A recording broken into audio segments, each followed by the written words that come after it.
할렐루야. 사랑하는 대강의 가족 여러분, 오늘 하루도 하나님의 말씀과 동행하는 삶이 되길 소망합니다. 오늘 함께 나눌 하나님의 말씀은 에베소서 3장 5절에서 6절 말씀입니다. 이제 그의 거룩한 사도들과 선지자들에게 성령으로 나타내신 것 같이 다른 세대에서는 사람의 아들들에게 알리지 아니하셨으니 이는 이방인들이 복음으로 말미암아 그리스도 예수 안에서 함께 상속자가 되고 함께 지체가 되고 함께 약속에 참여하는 자가 됨이라. 아멘. 이 노태우 씨가 대통령이 되어 제6공화국이 출범한 후에 가장 기억에 남는 일이 있다면 단연 이 청문회를 꼽을 수 있습니다. 당시 청문회의 주된 내용은 권력과 결탁된 부정이었습니다. 권력으로 뒤를 봐주기로 하고는 엄청난 돈들을 받아 챙겼던 겁니다. 특히 전두환 전 대통령의 친인척들이 연루된 비리는 온 국민의 최대 관심사였는데 이 청문회 결과로 전두환 전 대통령 부부는 이 설악산에 있는 백담사로 들어가 또 오랫동안 있어야 했습니다. 이 사람들은 이렇게 자기 몸에 힘이 실리면 특권을 행사하기를 좋아합니다. 그러나 우리가 잊지 말고 기억할 것은 세상에서 누리는 권력이나 특권은 아주 짧은 일시적인 거라는 사실입니다. 화무시비롱이라는 말 그대로 열을 붉은 꽃이 없는 것입니다. 바울은 이것을 일찌감치 깨닫고 인간적인 측면에서 보면 여러 가지 특권을 누릴 수 있는 배경을 가지고 있었지만 이런 세상의 특권들을 배설물과 같이 여겼다고 말합니다. 즉 하나님의 나라를 위해서는 하등의 소용이 없다는 것을 알았기 때문입니다. 그러니 세상의 특권에 마음 둘 일이 없었던 바울입니다. 성도란 모름지기 그리스도를 위하여 세상의 특권을 배설물처럼 여길 줄 아는 사람입니다. 또 특권이 주어졌다 해도 그것을 내가 아닌 남을 위하여 사용할 줄 아는 사람들입니다. 그리고 주님 안에서 누리게 된 특권을 진정으로 소중하게 여기고 그것에 대한 자부심을 가지고 살아가는 사람입니다.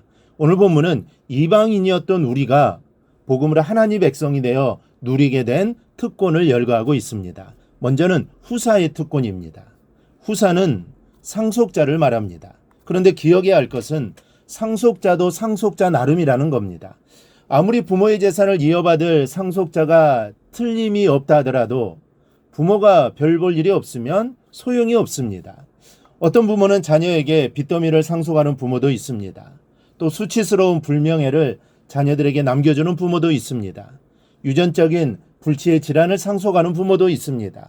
적어도 상속자라면 상속자의 내일을 보장할 수 있을 정도의 부모는 되어야 하는 겁니다. 그런데 본문은 우리더러 하나님의 상속자라고 분명하게 말씀합니다. 하나님이 누구십니까? 하늘과 땅의 주제시오 어제와 오늘과 내일까지를 마음대로 주관하시는 분입니다. 즉 전능하신 분이시죠. 천지와 그 안의 만물이 다 하나님의 것입니다. 그런 분의 후사가 된다는 것은 놀라운 축복이요 확실한 내일의 보장을 의미합니다. 우리는 본래 하나님과 상관없는 이방인이었습니다. 후사가 될 수도 없었습니다. 그러나 복음을 받아들이고 예수를 믿게 되면서 하나님의 양자가 된 것입니다. 덕분에 하나님의 상속권을 가진 후사가 된 겁니다. 이 땅에 아비의 후사는 아무리 큰 재산을 상속받는다 해도 100년을 넘기지 못합니다. 하지만 우리는 영원한 내일이 보장된 상속자가 되었습니다. 하나님이 우리를 그렇게 만들어주셨죠. 이 사실을 기억하고 하나님의 상속자답게 살아가기를 축복합니다. 둘째는 그리스도의 지체가 되는 특권입니다. 가지는 줄기에 붙어 있기만 하면 됩니다. 그러면 뿌리로부터 올라오는 영양분으로 싹을 틔우고 또 꽃을 피울 수 있는 모든 것을 공급받게 됩니다. 우리가 그리스도의 지체가 되었다는 것은 그리스도로부터 필요한 모든 영양분을 공급받게 되었다는 사실입니다. 그래서 예수님께서는 나는 포도나무요 너희는 가지다라고 말씀하신 겁니다. 여러분 살다 보면 왜 그렇게 필요한 것이 많습니까? 영적으로 필요한 것, 정신적으로 필요한 것, 또 육신적으로 필요한 것들이 얼마나 많은지 모릅니다. 이는 우리가 얼마나 가난하다라는 것을 말해줍니다. 사실 우리 스스로 해결할 수 있는 것들이 언뜻 생각해 보면 많은 것 같지만 실제로는 얼마 되지를 않습니다. 그러나 중요한 것은 오직 줄기를 통해서 가지는 모든 것을 다 공급받을 수 있다는 사실입니다. 우리가 쉽게 착각을 하는 것이 영적으로 부족할 때는 하나님께 매어 달리면서도 육신적인 것이나 또 정신적인 것은 세상이나 사람들에게 구하려고 한다는 겁니다. 여러분, 이것은 착각입니다. 우리는 그리스도의 지체입니다. 오직 주님으로부터만 모든 것을 공급받을 수 있고 전혀 부족하지 않는 풍요로움을 힘입을 수 있다는 겁니다. 이 사실을 잊어서는 안 됩니다. 그러니 모든 것을 주님께 구해야 합니다. 그러면 모든 것이 풍성하신 하나님이 채워주실 줄 믿습니다. 셋째는 약속에 참여하는 특권입니다. 하나님은 약속의 하나님이십니다.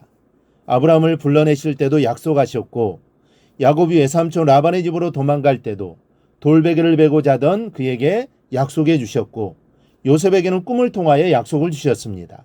그리고 하나님의 약속은 전부가 다 주시겠다라는 약속이었습니다. 복을 주시고 자녀를 주시고 물질을 주신다는 약속입니다. 바로 이 약속에 참여하는 특권을 우리에게도 주신 겁니다. 필요한 것은 그 약속을 믿는 믿음입니다. 그러면 약속에 어김이 없으신 하나님께서 약속대로 이행해 주시는 겁니다. 사랑하는 여러분, 우리가 복음으로 하나님 백성이 되면서 받은 이 특권을 잊지 않기를 바랍니다. 그리고 놓치지 않기를 바랍니다. 이 특권을 내 것으로 누리는 길은 기도의 길입니다. 오늘 하루 하나님께 주시는 이 특권이 여러분의 것이 되기를 축복합니다. 그리고 그 특권을 온전히 누리며 살아가기를 주님의 이름으로 축원합니다. 오늘 묵상한 말씀을 굳게 잡고 삶으로 실천하며 살아내는 대강의 모든 성도들이 되기를 축복합니다.